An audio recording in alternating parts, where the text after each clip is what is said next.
پہلو ہو یا تجارتی پہلو ہو، ہر اعتبار سے اسلام نے اور صاحب اسلام نے انسان کی رہنمائی فرمائی ہے۔ آج کے اس دور میں تجارت ایک اہم پیشہ ہے اور نبی علیہ السلام کی عظیم سنت ہے۔ تجارت کرنا یہ ایک اہم پیشہ ہے اور نبی علیہ السلام کی ایک اہم ترین سنت ہے۔ تجارت کے اصول شریعت محمدی کے اندر کیا ہے؟ ایک تاجر کو آج کے زمانہ میں کیسے ہونا چاہیے، اسلام کیا تقاضا کرتا ہے کہ ایک تاجر کیسے ہونا چاہیے۔ نبی علیہ السلام ایک دن بازار تشریف لے گئے تو آپ نے دیکھا کہ ایک دکاندار ہے، اس نے غلے کا ڈھیر لگایا ہوا ہے بیچنے کے لیے۔ آج کل تو کوشش یہی ہوتی ہے دکاندار کی کہ چیز کا جو عیب ہے اس کو کسی نہ کسی طریقے سے چھپا کے بیچ دیا جائے، لیکن اسلام کیا کہتا ہے؟ نبی علیہ السلام کا فرمان کیا کہتا ہے؟ تاجر کا مقام اور مرتبہ کیا ہے؟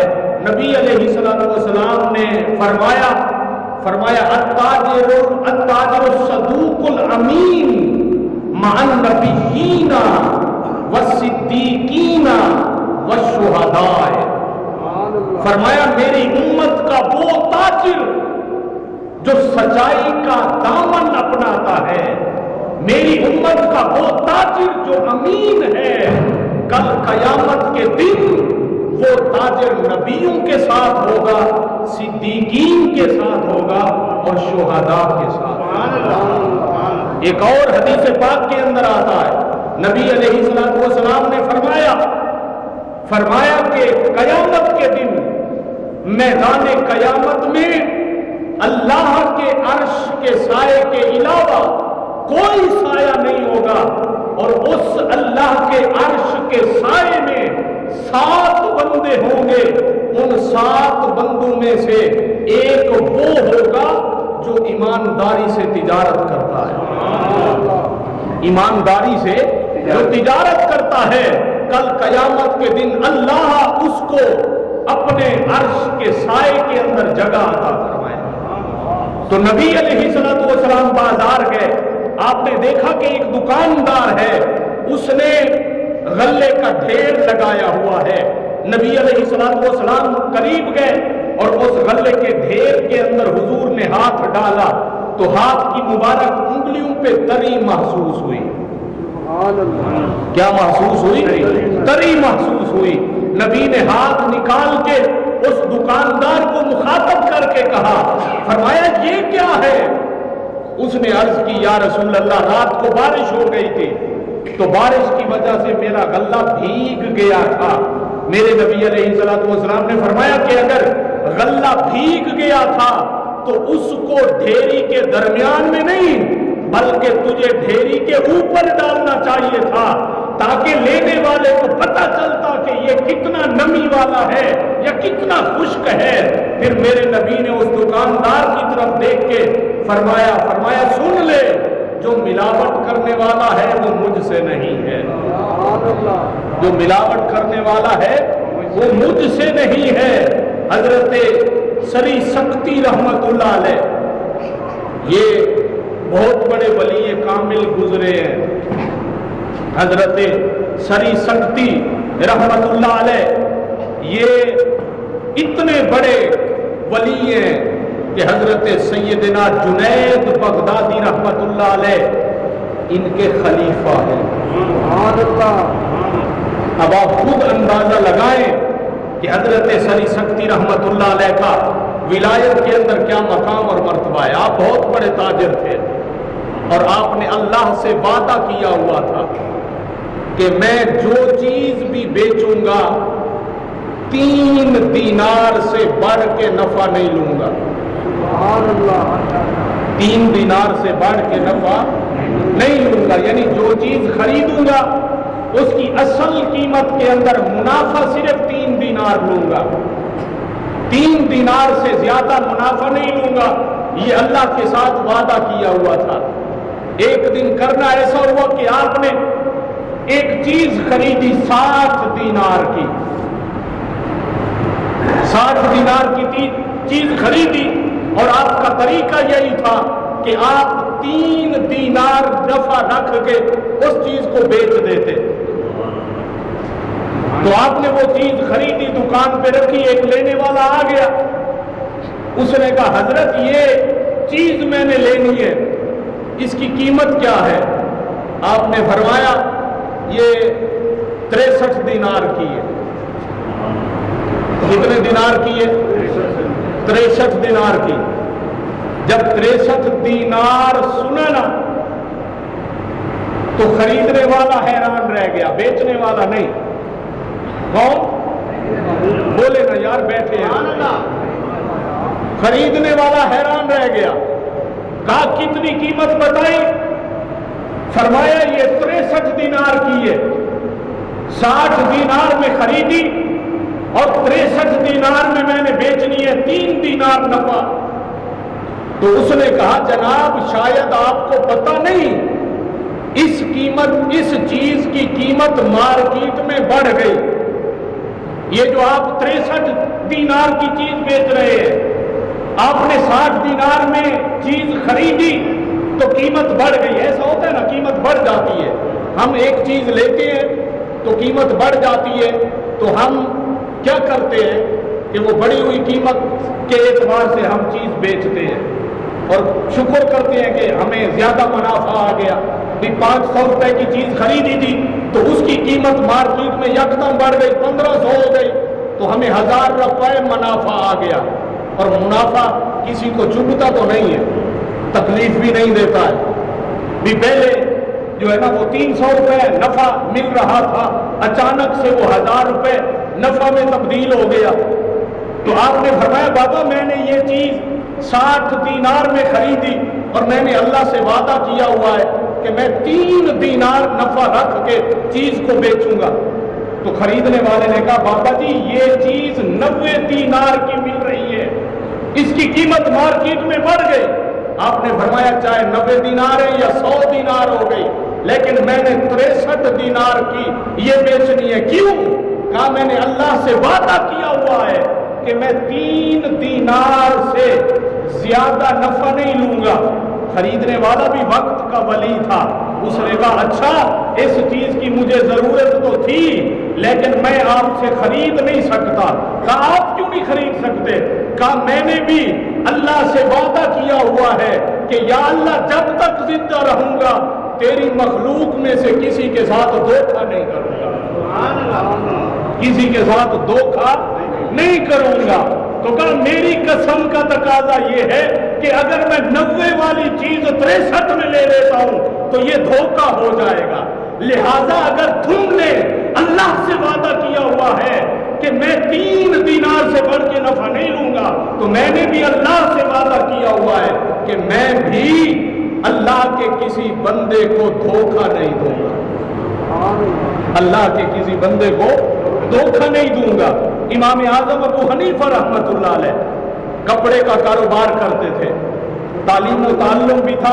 حضرت حفص بن عبد الرحمن یہ آپ کے تجارت کے پارٹنر تھے۔ آپ چونکہ بہت بڑے عالم دین تھے، مسند تدریس پہ جلوہ افروز ہوتے تھے، پڑھنا پڑھانا آپ کا مشغلہ تھا، تو سیڈ بزنس بھی آپ نے کیا ہوا تھا۔ اور آپ کے جو پارٹنر تھے تجارتی کاروبار کے وہ حفص بن عبد الرحمن تھے، یہ بھی اپنے زمانے کے بہت بڑے تاجر اور بہت بڑے ولی گزرے۔ تو آپ جب بھی آپ کپڑے کا کاروبار کرتے تھے، جب بھی کپڑا حفص بن عبد الرحمن کے حوالے کرتے نا تو پہلے بتاتے، فرماتے یہ کپڑا اس کے اندر فلاں عیب ہے، اس کے اندر فلاں عیب ہے، اس کے اندر فلاں عیب ہے۔ اس عیب دار کپڑے کو بیچنے سے پہلے لینے والے کو عیب دکھانا ہے، عیب چھپانا نہیں، دینے والے کے سامنے عیب چھپانا نہیں۔ فرماتے یہ عیب دکھانا ہے. تو ایک دن کپڑے دیے, فرمایا اس کپڑے میں فلاں عیب ہے, یہ جس کو بھی دو تو پہلے عیب دکھانا ہے کہ اس کپڑے میں فلاں عیب ہے. اگر اس عیب کے ہوتے ہوئے وہ کپڑا پسند کر لیتا ہے, خرید لیتا ہے تو ٹھیک ہے, بیچ دینا ہے, لیکن عیب ضرور بتانا ہے. تو وہ گاہکوں کے رش کی وجہ سے حفص بن عبد الرحمن نے وہ جو عیب والا کپڑا تھا وہ بیچ دیا, اس کا عیب بتائے بغیر. عیب بتائے بغیر کپڑا بیچ دیا. اب سارا دن وہ دکانداری ہوتی رہی, کپڑے بکتے رہے, گاہک آتے رہے, لیتے رہے. شام کو جب کپڑا بیچ کے واپس گئے تو امام اعظم ابو حنیفہ رحمت اللہ علیہ نے حساب کتاب مانگا. ہاں جی کتنے کپڑے بکے جناب؟ آج اتنے کپڑے بکے, آج اتنے کی سیل ہوئی. فرمایا اچھا وہ جو عیب والا تمہیں کپڑا دیا تھا وہ بکا؟ کا حضور وہ بک گیا. فرمایا اچھا اس کو بیچتے وقت عیب بتایا تھا, عیب دکھایا تھا؟ سر جھکا لیا. حضور گاہکوں کی کثرت کی وجہ سے مجھے یاد نہیں رہا, میں اس کپڑے کا عیب دکھا نہیں سکا, میں دینے والے کو عیب بتا نہیں سکا. تو آپ جلال میں آ گئے, ناراض ہوئے. فرمایا ایسا کیسا تم کر سکتے ہو کہ ایک عیب والی چیز تم نے بیچ دی اور اس کا عیب بتائے بغیر بیچ دیا؟ حضور اب اس کا کیا کرنا ہے؟ فرمایا آج کی جتنی سیل ہے وہ ساری کی ساری نفع سمیت غریبوں میں تقسیم کر دو. مڑی بھی اور منافع بھی فرمایا غریبوں کے اندر تقسیم کر دو, کیونکہ جس چیز کا عیب تم نے نہیں بتایا, اب یاد نہیں تمہیں کہ وہ کتنے کا بیچا اور اس سے کتنا نفع آیا, تو فرمایا اب اس کی بہترین صورت یہی ہے, تقویٰ یہ تقاضا کرتا ہے کہ آج کی جتنی سیل ہوئی ہے وہ اللہ کی راہ میں غریبوں میں صدقہ کر دی جائے. یہ اسلام ہے, اور یہ اسلام کی جو ہے نا وہ تعلیمات ہیں. اور میرے نبی علیہ الصلوۃ والسلام کی سیرت کو پڑھیں تو جب نبی علیہ الصلوۃ والسلام تجارت کرتے تھے آپ کا طریقہ کیا ہوتا تھا؟ جب چیز بیچ دے تو اس کی بے جا تعریف نہیں کرتے تھے. بے جا گاہک کو مطمئن کرنے کے لیے ہم ایک چیز بیچتے ہیں, اس کی کتنی تعریفیں کرتے ہیں, حتیٰ کہ اتنی تعریفیں کرتے ہیں کہ 2 نمبر چیز 1 نمبر چیز لگتی ہے گاہک کو. 2 نمبر چیز 1 نمبر چیز لگتی ہے. لیکن میرے نبی علیہ الصلوۃ والسلام کا طریقہ تجارت یہ تھا کہ آپ چیز گاہک کے سامنے رکھتے اور اس کی زیادہ تعریف نہیں کرتے تھے, اس کی ایک قیمت بتا دیتے تھے, اس پہ قسم نہیں کھاتے تھے. چیز بیچتے وقت قسم نہیں کھاتے تھے. آپ ایک چیز دیتے سامنے, اگر عیب ہوتا اس چیز کے اندر تو پہلے عیب بیان کرتے, عیب دکھاتے کہ اس چیز کے اندر یہ عیب ہے, اس چیز کی یہ قیمت ہے. چیز کی بے جا تعریف نہیں کرتے تھے اور چیز کو بیچتے وقت قسم نہیں اٹھاتے تھے. چیز کو بیچتے وقت بے جا قسم نہیں اٹھاتے تھے. تو یہ طریقہ آج کے دور میں بھی مومن کے لیے مشعل راہ ہے. چیز تو بک جائے گی, چیز تو بک جائے گی. ایک حدیث پاک کے اندر آتا ہے کہ اگر کوئی تاجر کسی چیز کو بیچتے وقت قسم اٹھائے, قسم اٹھا کے چیز کو بیچے اور اس چیز کا جو نفع آیا ہے وہ خود نہ رکھے بلکہ اللہ کی بارگاہ میں تقسیم کر دے, تو قسم اٹھا کے چیز کو بیچنے والا اگرچہ اس چیز کا نفع اللہ کی راہ میں تقسیم کر رہا ہے, لیکن حدیث پاک کے اندر آتا ہے قیامت کے دن اللہ ایسے بندے کی طرف نظر رحمت نہیں کرے گا. اب دیکھیں نا, قسم اٹھا کے نفع وہ اپنے پاس نہیں رکھ رہا ہے, وہ بینک بیلنس نہیں بڑھا رہا ہے, وہ اپنے کاروبار میں نہیں لگا رہا ہے, بلکہ قسم اٹھا کے چیز کو بیچ کے اس کا نفع اللہ اللہ کی راہ میں تقسیم کر رہا ہے، لیکن اللہ پھر بھی قیامت کے دن اس کے اوپر نظر رحمت نہیں فرمائے گا، اس کے اوپر کلام نہیں کرے گا اس کے ساتھ، اور اس کو گناہوں سے پاک نہیں کرے گا، گناہوں سے پاک نہیں کرے گا۔ اللہ جل جلالہ کی بارگاہ دعا ہے رب کائنات میرے ان جملوں کو قبول فرمائے، اور اللہ پاک ان جملوں کو قبول فرما کے ہم سب کو ان کے اوپر عمل پیرا ہونے کی توفیق عطا فرمائے۔ پچھلے جمعہ بھی